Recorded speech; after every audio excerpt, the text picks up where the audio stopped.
This is the Good Neighbor Podcast, the place where local businesses and neighbors come together. Here's your host, Regina League.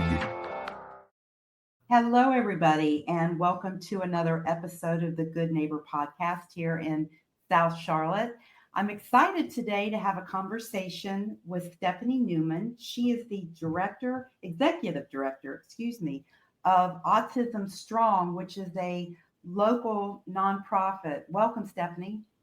Hi, thank you. So nice to get to know you. When I find people that give up their time and build these foundations, it's really remarkable. So tell us a little bit about this foundation and your journey to become a part of it in such a big way. Yeah, so our foundation, the Autism Strong Foundation, was really born out of the desire of a local couple, the Toms, Becky and Rudy Toms, whose son Landon is on the spectrum. He's level 3, non-speaking, very severe with autism. And this came about when they just wanted to share who Landon was and what their journey with autism looked like nearly over a decade ago with their CrossFit community. And they did a workout event and raised a little bit of money and awareness and really got Landon to come out and be a part and just have a conversation with those that they were in community with about, there are people who are, maybe you go and you work out with them on the regular, but you don't see the behind the scenes, right? What is happening behind their doors. Sometimes the struggle is silent. With autism, it's not necessarily something that you see when you look at a child. So just bringing that awareness factor. And after several years of being very successful, growing that event and fundraising, they very much felt called to start something where they could see where the dollars were going and what it was doing and impacting.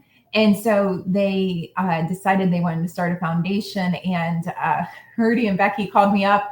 I had been helping in a volunteer capacity with the event prior to that, and they knew that I had a nonprofit background. They said, hey, if we want to do this thing, can we count on you to help? And I said, of course, absolutely. And that's really where we got started with just this journey of understanding, all right, if we're going to have a foundation, if you guys want to turn Landon's story into something more powerful for our community, what does that look like? And they came to the conclusion that how they wanted to help was to provide financial support for families because they struggled. Becky calling for like over a year with insurance and fighting with them to get their therapy services for Landon approved. And they were like, what happens for families who don't have insurance or can't spend a year fighting with insurance to get it approved? And why would there have to be a limit to access just because of financials? And so the foundation's core mission is to provide financial support to these families so they can receive the services that they need to support their children. That's amazing. Tell me, why did you get involved?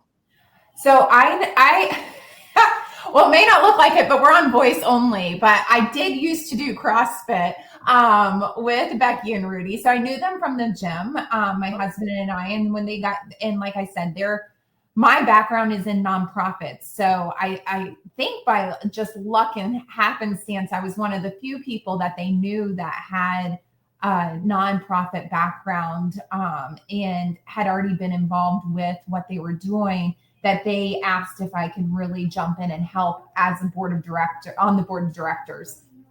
And that was something that was really, really exciting about our foundation is we were 100% ran by a volunteer board of directors for the first 5+ years of being, once we were incorporated as a 501c3, until it got to a point where it was, hey guys, we can keep going how we're doing. And this is great. And we're doing so much good. But if we really want to grow this thing, then it probably is going to take somebody being dedicated to the day-to-day. And that was when After a lot of time and reflection and praying, I told him, if you guys would want me to step into the role, I would be happy to do it on a contract basis for 1 year so that we can both decide if it's a good fit or not. And that was over 3 years ago. And now I'm full time as the executive director. Because the foundation is just, once you kind of find out who we are and what we're doing, it's really hard not to want to help or get involved. May I ask, do you have an autistic child? Of course you can ask. And it's something that a lot of people ask. And I personally do not. My husband and I have 3 girls. And so we have literally been connected to autism through Landon initially. And now through all of the beautiful children that we support through the foundation and getting to know them and their families. And so our autism children, I say we have lots of autism kiddos now, and they're beautiful, and we love all of them equally. But of course, Landon has a special place in our hearts. There were times when we were having our board meetings in their kitchen table, and Landon's just, walking around and hanging out with us as we're talking about how can we use his story to make a bigger impact. Yeah, listeners, you need to go to the Autism Strong website, and there is a video of Landon and his father, and it's very, very moving. Yeah, very moving. You can see the love. It's really something. Do you ever get the children together, or is this more as the foundation just about the fundraising? How does it work? Yes, so we definitely have lots of fundraising events. We do not get any type of government funding, so it's 100% based on the funds that we're raising through corporate partnerships and individual donors. And so we have several events throughout the year, some of which the kiddos come along to. We still do the annual workout event that started it all. And we have an inclusive workout where the kids can come and do up to their abilities at all ages on the spectrum. And that's a lot of fun. And that's usually in August every year. And then we have our huge festival for autism, which has actually gotten the title by Charlotte magazine, Best of the Best as Best Festival in Charlotte for a couple of different years. And this past year, we had almost 2,000 people out there.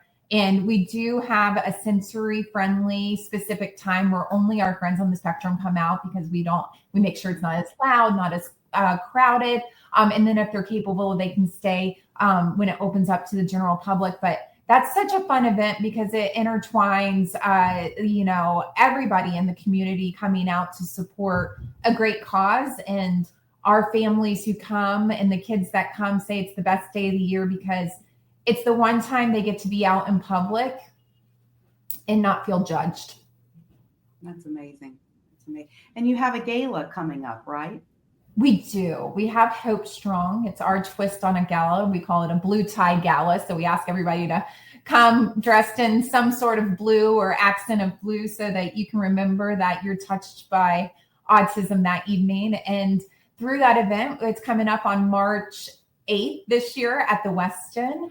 And that's just a really fun night. I would say that that's the evening that we as an organization really truly get to tell our story.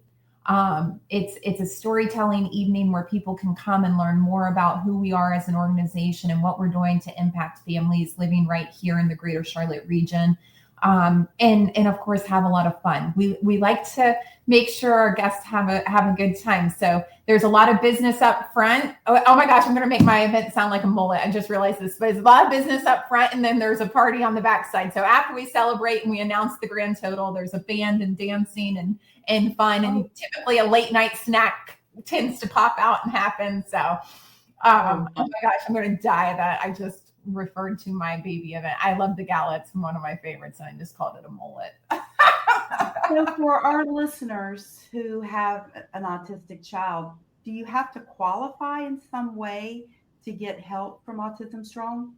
Yeah. So one of the things that we have been very fortunate and or unfortunate, depending on how you want to look at it, is that up until this past year, we've been able to give funding and grants and scholarships almost to everybody who requests it of us. And there is some prerequisites to receiving funding from us, and one of which is definitely there has to be a formal ASD medical diagnosis that shows that this is the condition that the child has been has. And then we ask for financials. We don't typically, there's not a whole lot of weight placed on the financials from a standpoint of we understand every family's different. So we look at the holistic picture of how many incomes are in the family, how many people are in the family. Recently talking about inflation, like the dollar doesn't stretch as far as it used to. So got to take all of those things into account when we're looking at the picture. But from that, just understanding that every single application is reviewed by a human being with a heart looking to see and making sure that we can try and help in any capacity possible. Well, that is wonderful. I've had the privilege of speaking to the founders, Becky and Rudy, and what they're doing is amazing. I know it takes a lot of time and effort, and they're lucky to have you, Stephanie. So thank you so much for sharing this today. It's I know your gala is going to be very exciting, and if our listeners want to donate or learn more, how should they reach out to you guys? Yeah, our website is pretty full functioning. So it's excellent. You can go to autismstrong.org. On there is going to be information about who we are, how we're pouring dollars right back into the local families and community, the different events and program services, grants that we have. It's all right there at autismstrong.org. And on the bottom there, it has, of course, our office contact and email. But my email is super easy to remember too. It's just Stephanie@autismstrong.org. Always open to having conversations and figuring out how we can collaborate and support our local autism community, because it takes a village. So when you say local, what area do you serve? Yeah, so we serve Mecklenburg County and the 14 counties surrounding that, which also includes 4 counties in the upper South Carolina.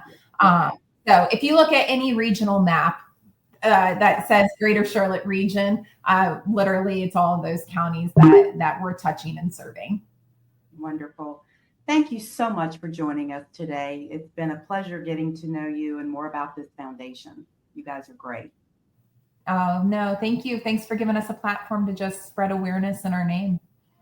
Absolutely. You have to come back. Yes. Thank you for listening to the Good Neighbor Podcast. To nominate your favorite local businesses to be featured on the show, go to gnpsouthcharlotte.com. That's gnpsouthcharlotte.com or call 980-351-5719.